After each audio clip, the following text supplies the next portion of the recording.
미국 일부 외교가에서는 트럼프와 바이든이 대통령을 했을 때 한국에 무슨 일이 있었냐고 묻고 있습니다. 그들은 한국 삼성 등의 반도체 회사와 많은 한국 대기업들이 미국으로 불려가서 사인을 한 것은 바이든 때였다면서 바이든은 반도체 과학법을 실행해서 한국과 대만의 회사를 미국으로 직접 불러들였다고 전하고 있습니다.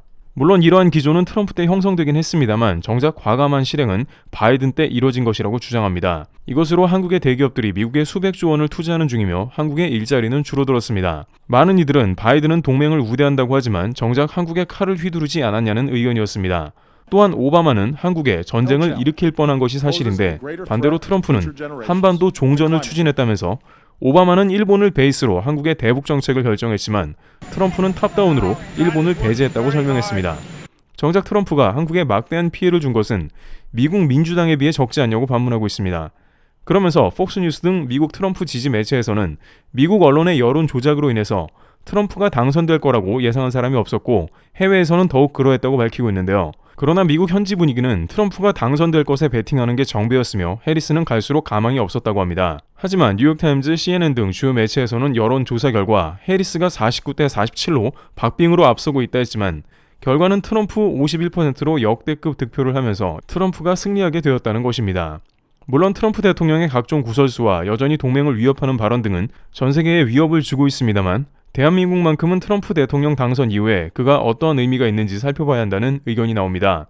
특히 트럼프는 앞서 열거했듯이 미국 정치의 고인물들이 내리는 결정과는 다른 모습을 보이며 비즈니스로 상대 국가를 위협하지만 정치적으로는 합리적이며 한국을 위한 결정을 내리는 경우도 많았습니다.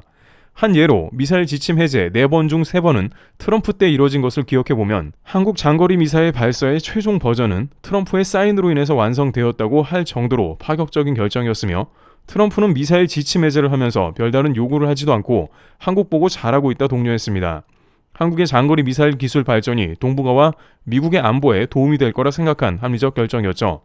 그간 300km 이상 발사하지 못하도록 묶어놓은 것은 미국 방산업체의 로비로 인해서 그랬던 것일 수도 있으며 한국에게 많은 것을 내주면 안 된다는 주변국의 로비 혹은 암묵적인 미 정치계의 합의가 있었을 수도 있습니다.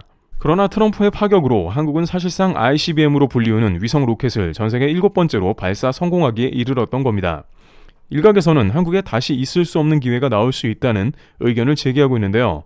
다시 한번 통합본을 통해서 트럼프가 한반도에 어떤 의미를 안겨줄지 살펴보도록 하겠습니다. 이제 전 세계는 다시 트럼프의 논리에 따라서 탑다운 방식의 외교 무대가 펼쳐지게 됩니다. 당장 러시아 전쟁이 휴전될 가능성이 매우 커졌는데 이는 미군이 더 이상 군 자원을 투입하지 않기 위해서며 트럼프 대통령 시절 나는 절대 전쟁을 일으키지 않는다라고 했고 러시아 우크라 전쟁이 발발한 직후에 바이든 대통령을 강력히 비판하면서 만약 내가 대통령이었으면 푸틴을 막았을 것이라 했습니다. 파이낸셜 타임즈에 따르면 트럼프 참모들은 우크라에게 러시아가 점령한 영토를 양도하고 나토 포기를 종용할 것이라면서 이런 협상 직후에 러시아를 협상 테이블로 끌어와 사실상 전쟁을 종결짓는다는 취지로 예측했으며 우크라이나의 위군의 무기를 더 이상 제공하지 않는다는 의견을 전격 밝힌 것으로 보입니다. 트럼프는 전쟁으로 돈 쓰는 걸 가장 싫어하고 미군에 돈 낭비를 하지 말라고 지적해 왔는데 지난 집권 1기 때는 트럼프에 반대하는 국방부와 기존의 장성들 세력이 매우 강했지만 이번 집권 2기 때는 애초에 트럼프의 성향대로 국방부가 굴러갈 것을 미리 마련해 놨다는 것입니다.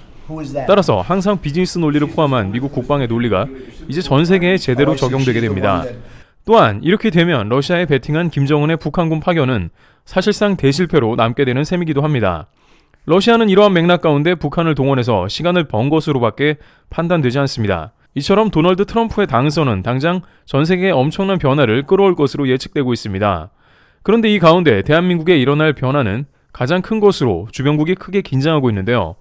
트럼프는 이번 집권에서는 예전과는 다르게 훨씬 강력한 파워를 갖게 되기 때문으로 집권 1기 때는 참모들이 공화당과의 조율로 인해 트럼프를 견제하는 이들이 대거 포함되었지만 이번에는 트럼프가 해당 시기의 불만을 파악하고 아예 자신의 입맛에 맞는 참모만 앉혀놨기 때문이며 백악관 입성 직후에 자신이 원하는 대로 마음대로 정책을 휘두를 가능성이 매우 커졌다는 것입니다. 물론 일부 사안에 대해서는 미국 법안이 막고 있으나 외교색은 예전보다 훨씬 명확해질 거란 예측이 나오며 특히나 한국에 대한 파격으로 인해서 한국 주변국은 상당히 껄끄러운 국면을 맞게 된다는 것이죠.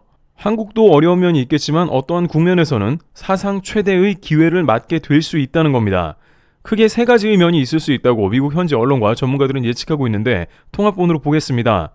주한미군 철수와 한국 자체 핵무장 추진 본격화. 지금 우크라이나 젤렌스키 대통령은 이도저도 아닌 상황에서 우크라 자체 핵무장을 추진하려 합니다. 금주 젤렌스키 대통령의 이런 발언은 유럽에서 크게 논란이 될 정도의 폭탄 발언이었는데요. 하지만 젤렌스키의 이러한 태도는 전 세계 각국에서 오히려 지지를 받고 있는 모습이 나오고 있습니다. 이는 1994년 12월 미국과 영국으로부터 주권과 영토를 보장받는다는 부다페스트 양해각서를 주고받았으며 결국 우크라이나는 러시아에 핵무기를 넘겨주면서 핵무장을 포기한 상태가 되었지만 이러한 약속은 제대로 지켜지지 않았다는 것으로 다시 자체 핵개발 카드를 만지작거리는 겁니다.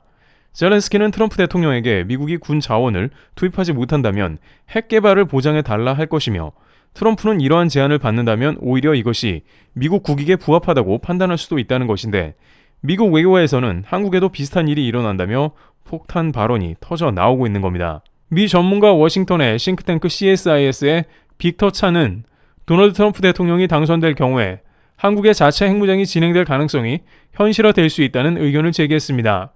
그러면서 현재 미 국무부가 가진 의견을 정반대로 전개할 가능성에 대해 논했는데요. 현재 바이든 정부는 한국의 자체 핵무장은커녕 전술핵 재배치조차 필요 없다고 천명했습니다. 지난달 미 국무부는 관련 질의에서 현재 한국의 핵무기 재배치는 전혀 필요한 상황이 아니며 오직 북한의 핵 확장 억제를 통해서 핵무기 확산을 방지하는 것이 목적이라고 답변했습니다. 하지만 트럼프 전 대통령은 우선 한국이 제시한 주한미군 비용을 지불하지 않는다면 즉시 철수할 것이며 그 뒤 문제는 한국이 알아서 해결하라는 식으로 본인의 동맹 개념을 훨씬 적용한다고 했습니다. 트럼프 전 대통령은 현재 미국은 세계의 경찰로 천문학적인 금액을 지출하는 것을 문제 삼고 있으며 이는 비즈니스맨이었던 트럼프가 전 세계에서 미군을 철수시키기 원하는 맥락과 일치합니다. 또한 트럼프 대통령은 푸틴, 김정은, 시진핑과 같은 독재자들과 관계를 강화할 것으로 내다봤습니다. 미 군사 전문가들은 한미 군사동맹이 자칫 속빈 강정과 같이 될 수 있다고 우려하면서 트럼프의 정책은 동맹의 안전을 위협하므로 결국 한국이 자체 핵무장으로 서두르게 된다고 했습니다. 여기에 실제 한국의 우려는 미국이 한국을 제대로 보호 못할 거라는 걱정이 나왔다는 겁니다. 이번 우크라이나전에서 서방은 우크라이나에서 핵무기를 제거하는 대신 그들을 보호해준다고 했지만 결국 전면전이 아닌 간접적인 무기 지원만을 하고 있고 사실상 우크라이나 영토 상당 부분이 침공당했습니다. 그런데 최근 미국에서는 미국의 패트리어트 미사일을 한국이 아닌 우크라이나에 먼저 제공하기로 했습니다. 원래 한국이 더 빨리 받기로 되어 있는 무기들을 전장인 우크라이나로 먼저 보낸다는 뜻입니다. 이는 한국 입장에서는 미국이 동맹과의 약속을 그때그때 변경할 수 있다는 의문을 갖게 했는데요. 심지어 동맹을 중요시한다는 바이든 정부에서 이런 일이 일어났는데 트럼프는 더 할 거라는 겁니다. 또한 싱크탱크는 도널드 트럼프가 대통령이 될 때 가장 큰 영향을 받는 것은 한반도라고 지적하면서 트럼프는 북한의 핵분열 물질의 포기나 1세대 핵무기 폐기 등을 제안하며 북한의 제재를 완화하고 김정은이 이를 수락하면 트럼프는 자신이 승리를 했다고 자랑할 것이라고 말했습니다. 실제 이와 비슷한 일이 지난 트럼프와 김정은의 정상회담, 하노이 회담 등에서 일어날 뻔한 일인데 미국 참모들이 1세대 핵폐기 수준으로는 의미가 없다고 했고 강력히 반대해 회담이 결렬됐지만 트럼프는 이번 임기 동안 김정은과 이루지 못한 중요한 담판을 해내며 치적으로 내세울 것 같다는 겁니다. 그러다 보면 한국 입장에서는 북한의 2, 3세대 핵무기가 버젓이 존재하고 있는 상황이기 때문에 자연스럽게 자체 핵무장을 주장하고 트럼프 대통령은 비즈니스 논리로 주한미군 철수와 빅딜을 할 수 있다는 것이죠. 게다가 미국에서는 한국의 최신 대륙간 탄도미사일 기술이 사실상 증명을 마친 상황이라고 전하면서 한국에서는 수개월 내에 핵탄두 수천 개를 비롯한 핵무기 준비까지 마칠 수 있다는 분석도 제기됐습니다. 트럼프 대통령 입장에서는 그것이 미국의 국부를 유출시키지 않는다면 옳다고 여긴다는 것입니다. 물론 이에 대해서 미 싱크탱크에서는 한국이 핵무기를 보유하면 중국과 북한이 한국을 선제 공격할 빌미가 되거나 한국이 그들을 도발할 수 있으며 국지전 혹은 전쟁으로 연결될 수 있다고 우려했습니다. 그러나 다른 한편에서는 한국이 핵무기를 가지면 오히려 그 자체로 전쟁 억제가 된다고 의견을 제기합니다.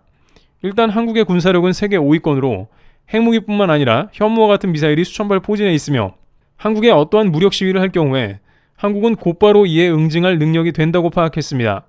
즉, 핵무기 플러스 한국의 군사력은 오히려 주변국에서 한국을 건드리면 절대 안 된다고 판단하게 되는 것이죠. 실제 한국의 핵무기를 보유하지 않더라도 미국의 핵무기를 한국 내에 배치하는 방안도 고려가 될 뿐만 아니라 한국 내에서 미국과 협의 시에 곧바로 핵무기를 생산할 수 있는 잠재적 핵무장 상태로 들어갈 수 있다는 것입니다.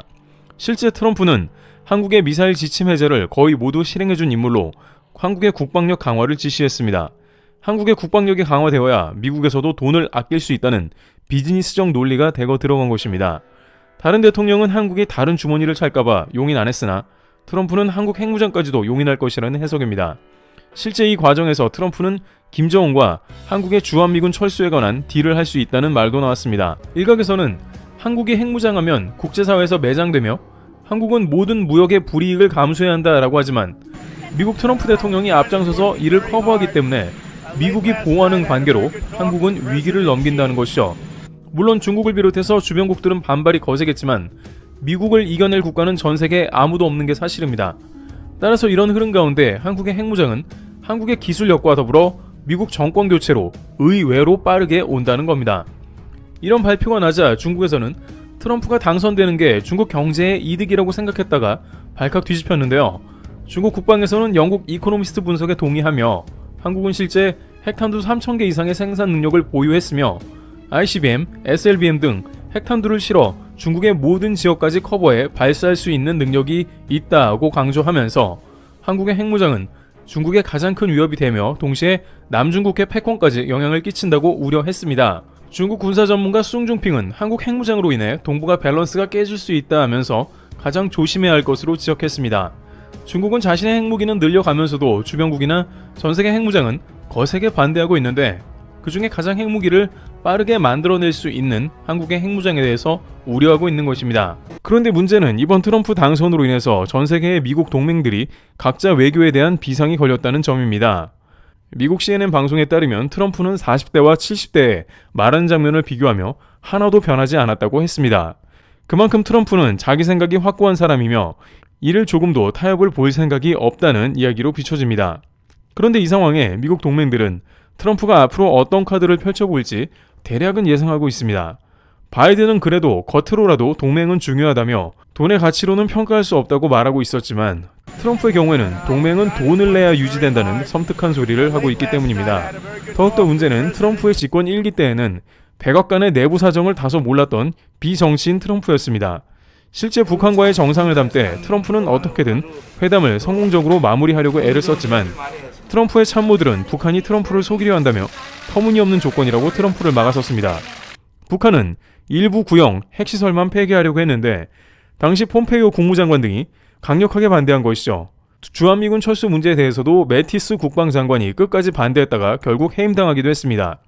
후임 에스퍼 국방장관 역시 한국의 주한미군 철수는 절대 안 된다며 끝까지 반대하는 입장이었죠. 당시에 트럼프는 이런 반대에 부딪혀도 딱히 이를 이겨낼 방법이 없었던 겁니다.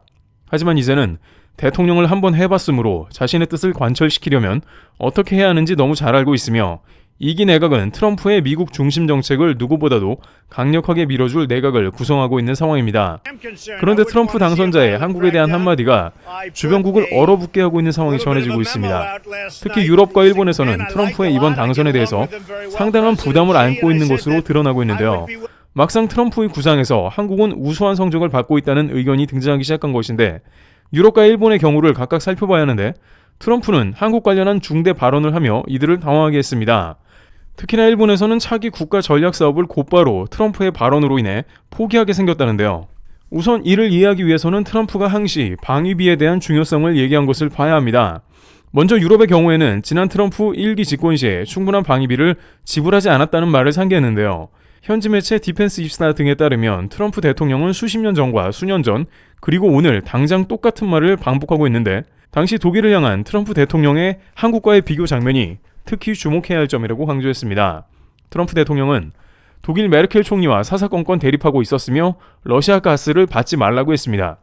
노르트 스트림 2를 러시아와 추진하고 있었던 독일 입장에서는 안보에는 아무 문제가 없다고 주장했습니다. 하지만 트럼프 당시 대통령은 결국 러시아는 가스를 가지고 독일을 협박할 것이라고 지속적으로 경고했고 러시아 가스를 쓰는 것보다 미국 가스를 쓰는 게 독일의 안보에 좋으니 미국 셰일 가스를 쓰라고 압박했습니다.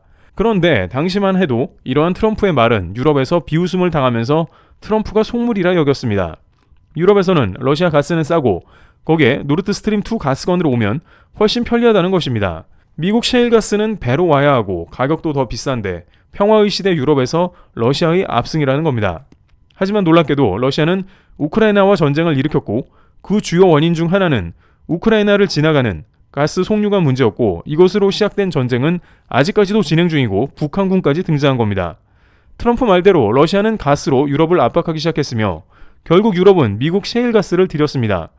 애초에 트럼프 말을 듣고 미국 셰일가스의 상당량을 분산했다면 유럽의 가스 대란은 오지 않았을 수 있습니다.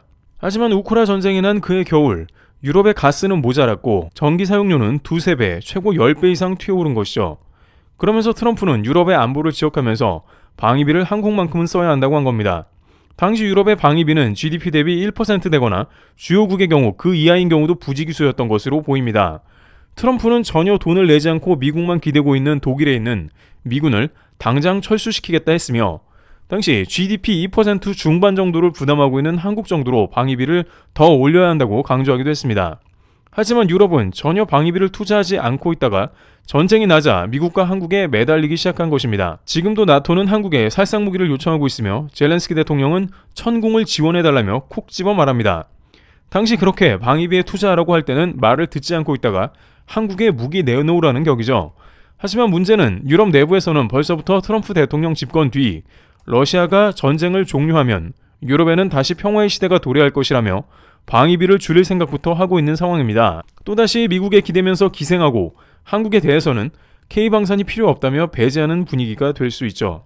그러나 트럼프는 GDP의 3%를 유럽의 방위비로 지출해야 한다는 의견을 들고 나오고 있으며 이 가운데 가장 많은 방위비를 지출하고 있는 한국은 물론 K방산을 구매하는 폴란드를 예로 듭니다. 폴란드는 한국의 방산을 싸들이는 관계로 최근 방위비가 GDP의 4.3% 정도를 기록하고 있습니다. 따라서 유럽에서는 앞으로 트럼프 집권 이후에 K방산은 물론 무기 구입에 열을 올려야 할 것으로 보입니다. 그렇지 않으면 트럼프의 압박으로 인해서 미국과의 외교 마찰이 발생할 것이 분명하기 때문이며 트럼프 측에서는 1기 때 말을 듣지 않은 유럽을 지속적으로 비난하며 관세를 뜯어낼 계획입니다. 실제 트럼프는 이번 선거 유세 도중에 계속해서 중국은 물론 유럽 등 일부 국가에 대해서 미국에 제대로 지불하지 않는 비용을 모두 관세로 받아내겠다는 입장을 고수하고 있습니다. 그런데 일본은 트럼프의 단 한마디로 인해서 더욱 얼어붙는 상황이 연출되고 말하는데요. 우선 트럼프가 당선이 되면서 일본에서는 자신들의 예상대로 도널드 트럼프가 되었다는 반응을 보였는데요. 실제 자민당 고위급 실세인 아소 다로는 일찌감치 트럼프를 만나러 미국에 다녀오면서 미국 차기 대통령 작업에 착수했습니다. 일본은 과거부터 총리들은 항상 미국의 대통령을 예상하고 사전에 일본 타자로 눈도장을 찍어왔습니다. 따라서 자민당 14선 의원이자 최고 고문, 영어까지 나름 능통한 아소다로가 미국에 날아간 것이죠. 일본에서는 트럼프를 한번 다뤄봤기 때문에 이번에도 몇 가지만 조심하면 된다고 여기고 있습니다. 일본의 다이아몬드 온라인 등에서는 트럼프는 면전에서는 맞장구를 치며 시간을 끌어야 하는 대상으로 파악했습니다. 실제 전 아베 총리의 경우에는 트럼프의 모든 요구 조건을 들어준다고 했으며 골프 치며 비위를 맞췄습니다. 트럼프는 일본에 대해 온갖 압박은 하면서도 항상 아베 총리에 대해서 좋은 친구라고 했습니다. 하지만 일본의 의도가 통했는지 결국 일본은 트럼프 대통령의 당시의 약속을 하나도 지키지 않았습니다. 당시 일본은 미국의 도요타를 비롯해서 7개의 대형 공장을 짓겠다며 약속하기도 했는데요. 하지만 이는 말뿐이고 실제로 아베 총리 내각은 트럼프의 요구를 전혀 수용하지 않았습니다. 또한 트럼프 대통령은 부자 나라인 일본에서 미국에 남는 옥수수를 모두 사줄 것이라고 수차례 말했지만 일본에서 실제 미국의 옥수수를 대거 수입한 것은 아니고 일부만 수입하는데 그친 것으로 나타났습니다. 미국의 옥수수는 일본에서 쓸 데가 없고 수요가 없으니 자연스럽게 수입을 끊어버리면 그만이었죠. 이런 식으로 일본에서는 트럼프에 대해서 얼렁뚱땅 약속을 지키지 않고 넘어가는 외교를 구사했습니다. 그런데 트럼프는 이번에 당선이 되자마자 일본에 대해서 말하지 않고 한국에 대한 중요 발언을 했습니다. 그는 한국의 조선업이 도움에 필요하다라며 한국 보고 도와달라는 제스처를 취한 것입니다. 일본 ANN 뉴스에 따르면 트럼프가 도와달라고 말한 것은 매우 보기 드물다 하고 전하면서 이는 한국에 도움을 요청한 상황인데 동시에 일본을 언급하지 않은 것은 심각하다고 봤습니다. 왜냐하면 일본은 현재 군함 수출을 비롯해서 방산과 조선업을 부활시키려 준비 중이며 반도체를 비롯한 각종 산업에서 예전의 영광을 되찾기 위한 시동을 걸고 있는 모습입니다. 당장 호주와의 10조 원짜리 함정 프로젝트도 일본이 반드시 수주하겠다는 열의를 보이고 있으며 미국의 군함 건조는 물론 정비 사업인 MRO 사업까지 일본이 따낼 수 있는 준비를 하겠다고 했습니다. 하지만 트럼프의 조선업 구상에서는 일본이 전혀 포함되어 있지 않는 것으로 보입니다. 일본은 수백조 원 가치의 조선업 사업이 90년대와 같이 부활하길 바랐지만 미국에 외면당한 것이죠. 또한 트럼프가 한국 보고 도움을 요청한 것은 한국도 트럼프와 딜을 할 좋은 구실이 생겨 좋은 징조입니다. 한국이 조선업에 대한 협업을 진행할 테니 다른 부분에선 조금 느슨하게 해달라는 요청을 할 수 있습니다.